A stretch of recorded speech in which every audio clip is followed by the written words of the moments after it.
Exacto. Bueno, primero los agradecimientos, como ha de ser, ¿no?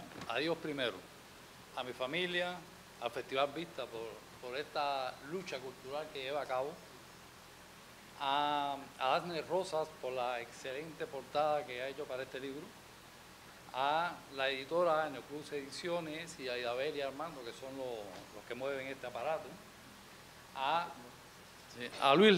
Luis Leonel León del Diario de las Américas por una excelente reseña que hizo, a Neoclub Press por lo que ha cubierto acerca de esta presentación, a Patria de Martí, que dirige mi amigo Chilling, a Ángel Velázquez Callejas por una excelente reseña también, a Luis de la Paz, aquí presente, que yo sé que escribe algo para el Nuevo Herald, al Espejo, mi amigo Cao, que lo ha anunciado y ha sido siempre un baluarte de ayuda en esto, del Canal 41 específicamente, a Blog Fernandina de Jagua por recoger las reseñas, a Luis Felipe Rojas de Radio y Televisión Martí, aquí presente, a Orlando González Esteva de Radio y Televisión Martí, a los que comentan la edición, Chilen, Armando, Carlos Alberto Montaner y Emilio Chicagua, que fue el que escribió para la primera edición solamente.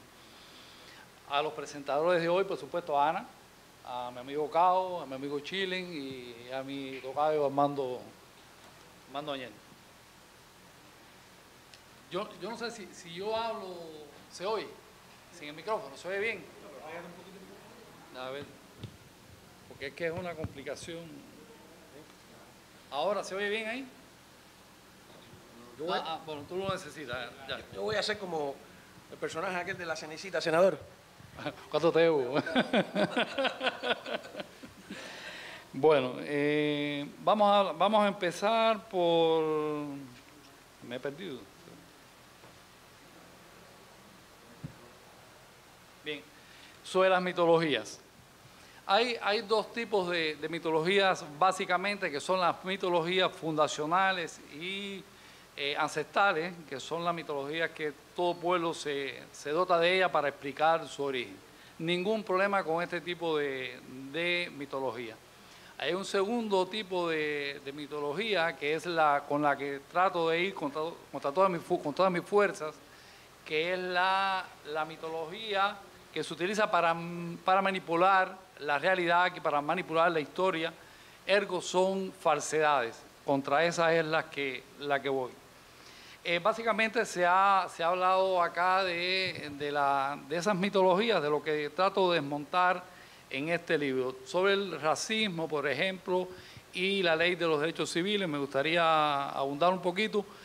Y es que estas mitologías se siembran en el inconsciente colectivo, en este caso del ideario político norteamericano, y es muy difícil cuando usted habla con las personas discutir sobre este tema, porque por lo regular vienen programados por años de adoctrinamiento. Yo creo que la palabra es fuerte, pero es lo que ocurre en la enseñanza. Yo con mis hijos tengo que estar constantemente llamándolos a capítulos por la enseñanza que están recibiendo, desgraciadamente, en Estados Unidos.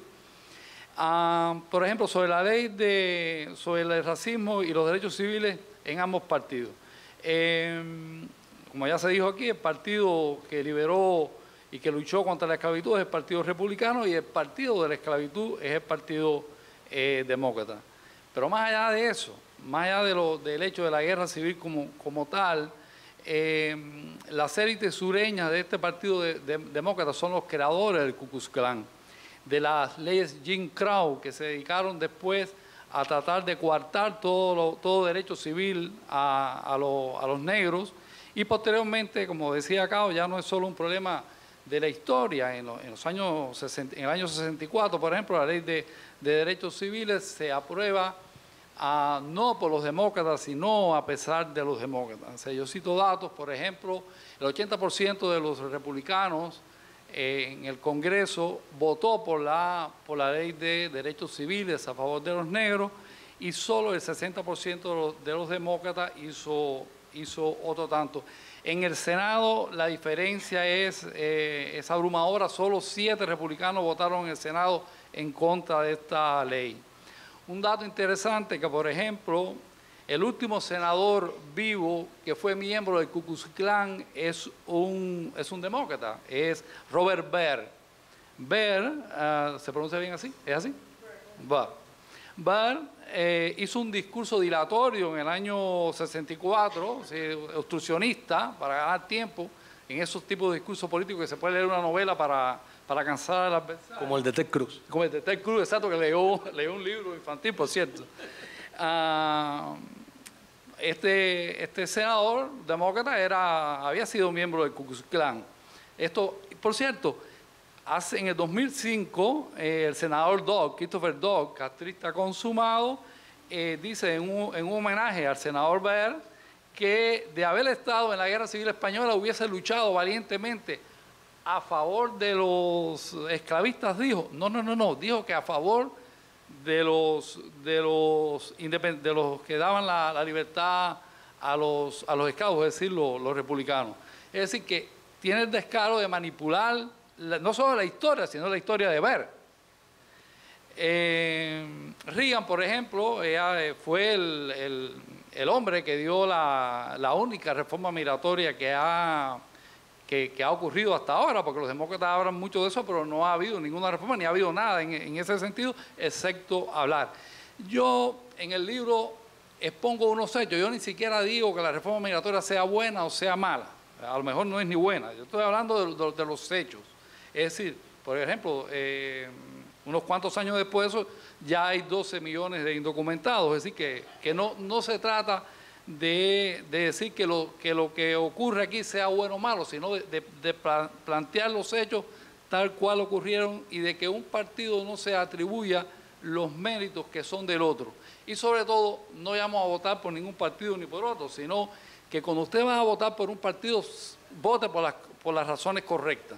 Si usted es contrario a los ricos, no piense que votando con los demócratas va a estar en contra de los ricos, porque realmente, un estudio que cito en el libro, no hecho por mí, sino por estudiosos norteamericanos, que fueron por los distritos electorales, y los distritos mayormente demócratas son los que tenían la mayor cantidad de fluencia económica. Así que es un mito también. Por cierto, todos estos multimillonarios de Hollywood son todos demócratas, curiosamente. Esto tiene probablemente una explicación que yo doy en el libro, que es que los partidos distributivos suelen englobar muchas veces a las grandes fortunas, porque es que el que ya la hizo, para decirlo un buen cubano, es que no tiene interés en la competencia.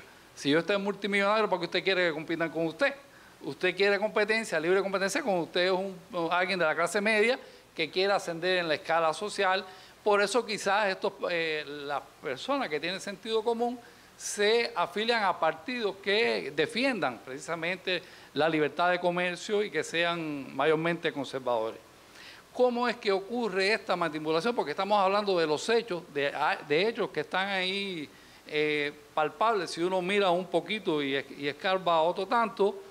Bueno, yo creo que tiene que ver también, volviendo a los partidos, con formaciones que tienen una visión utópica de la realidad. Este tipo de partidos que abogan por utopías, ya sabemos que el Partido Comunista es la excelencia de eso, y el Partido Nazi también, necesitan crear una realidad una realidad virtual, que nada tiene que ver con la realidad que vive uno día a día, monda y lironda. El ejemplo clásico que suelo poner, por ejemplo, en Cuba, hace más de 20 años, y yo estoy seguro que eso no ha cambiado, tú ponías el televisor, el noticiero ese infame de las 8 de la noche, y veías los chorros de papa saliendo por los aparatos esos, por las esteras, y decían, sobrecumplimos la producción de papas a nivel nacional y abanderamos a los obreros, y tú no tenías ni una papa en tu refrigerador. Esa es la utopía. Estos partidos de utopistas necesitan crear una realidad virtual. Para eso necesitan controlar a la prensa, a los hacedores de opinión, a los intelectuales, a la academia, a todo el que pueda convencer a la gente de que la realidad no es lo que estás viendo, sino otra cosa.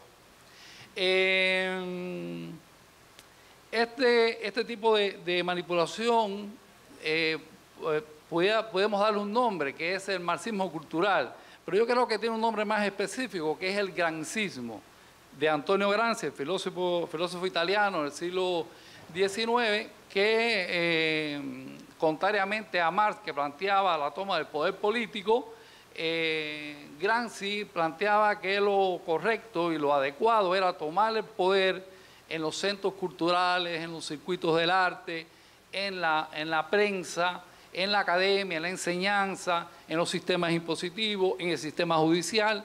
Bueno, exactamente lo que estamos viviendo hoy en Estados Unidos.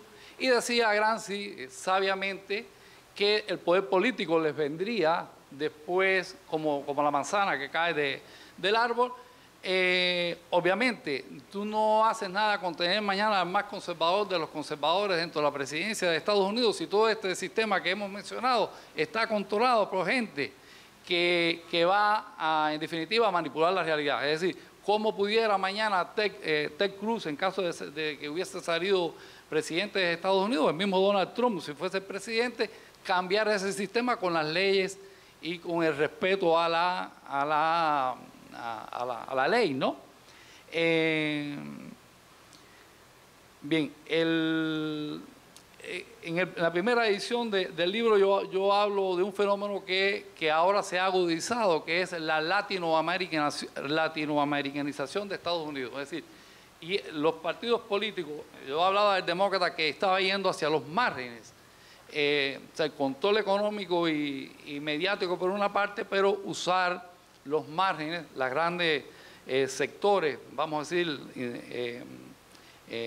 marginales de la sociedad para apoyar la formación política. Pero hemos llegado a un punto que esa latinoamericanización probablemente esté ocurriendo en ambos partidos. Esa bifurcación hacia los márgenes ya no es solo de un partido, sino que es algo que estamos viendo en ambas formaciones.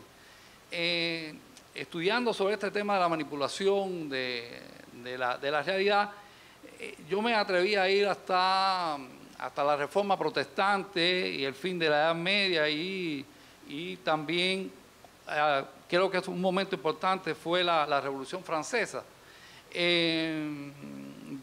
Creo que ha habido momentos de altas y bajas para llegar a este momento en que estamos viviendo ahora, que es la eclosión total, pero sin embargo, estudiando más sobre el tema, me he topado con un filósofo inglés que se llama Peter Kingsley, que nos dice que básicamente la historia de Occidente ha sido la historia de una gran manipulación. A nosotros se nos ha presentado, por ejemplo, a Aristóteles, a Platón, a dos o tres filósofos griegos de la antigua Atenas como los que sientan las bases occidentales. Sin embargo, este hombre descubre que mucho antes de ellos esas bases fueron sentadas por hombres como Parménides, como Empedocles, como Pitágoras, que eran hombres que estaban apegados al tema espiritual. Eran hombres no tan racionalistas y cientificistas, pero que sin embargo sentaron las bases inclusive de la artillería antigua en la antigua Grecia, es decir, el uso de las catapultas y todo ese sistema que utilizaban los griegos para destruir fortalezas enemigas. Estos filósofos y los pitagóricos fundamentalmente eran grandes legisladores. ¿Cómo legislaban estos hombres? Bueno, incubando. ¿Qué cosa es incubar? Era acostarse para tener sueños y tener comunicación con la divinidad. Por cierto, algo que se ve también en el Antiguo Testamento con Moisés y los 10 mandamientos. Trato esto porque si en la antigüedad primaria que dio lugar al Gran Occidente se legislaba con la pulsión espiritual, hemos llegado a un punto en que en Occidente se legisla con la pulsión entrepiernal. Si usted tiene un deseo, usted va a buscar que su deseo sea legislado, sea legal. Si a usted le gustan las corridas de toros, usted quiere que se hagan legales. Y si lo contrario, usted defiende a los toros, quiere que se ilegalice la corrida de toros. Y si a usted es hombre y le gustan los hombres, quiere que el matrimonio homosexual sea legalizado, y si le gusta el harén, pues también quiere que se legalice. Entonces, hemos llegado a un punto que se legaliza, se legisla en torno a pulsiones de instintos y deseos. Muy mal para Occidente y muy mal también para el descendimiento, pero no te estoy espantando, es que para el descendimiento de la sociedad. Ya. No te compliques, no te quiero complicar. Yo aquí estoy buscando apoyo. Entonces, bueno, básicamente esto, si hay tiempo, yo leería algo de la última, sobre el espíritu de la época. No sé si están aburridos o cansados, si hay tiempo para eso. O podemos pasar a preguntas y respuestas y entonces al final leen.